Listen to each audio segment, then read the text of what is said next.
Google has the right to be forgotten. All eyes are on you. Doesn't it seem like privacy is being talked about all throughout the press? After all, who could forget that time last Christmas where Target had a huge security breach, causing countless customers to have their bank accounts hacked into?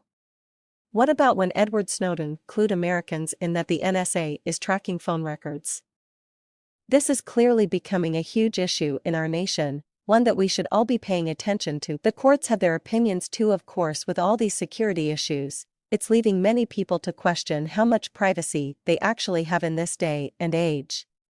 Is this simply part of the cost we must pay for having so many advanced technologies? Don't worry, though. There are people fighting for your rights.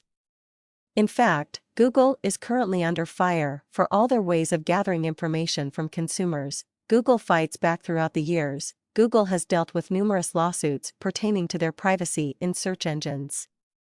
Whether it was a plastic surgeon accused of bad surgery tactics or a high school principal who got in trouble with the law for urinating in public, Google has been forced to remove unflattering links to the incidences found in the site's search engine results. However, Google feels that they are just indexing information put on the internet. They are not responsible for what shows up in their search engine results.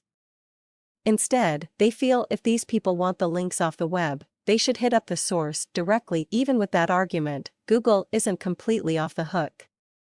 According to the European Union Court of Justice, Google is still responsible for whatever information comes up when a user conducts a search.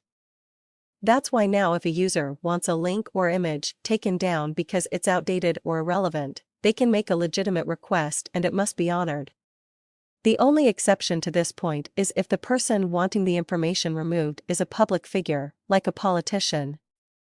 The court ruled that this kind of information is best for the public interest, so it cannot be altered. The consequences. Where does the fine line end?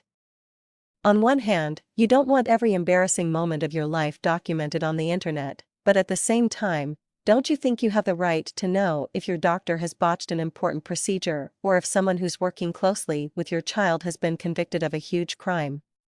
For right now, the ruling that the European Union Court has landed on won't affect how Google in the United States works. However, this is clearly going to be a hot topic for a long time to come. What's more important, the individual's right to their privacy or the public's right to access this data?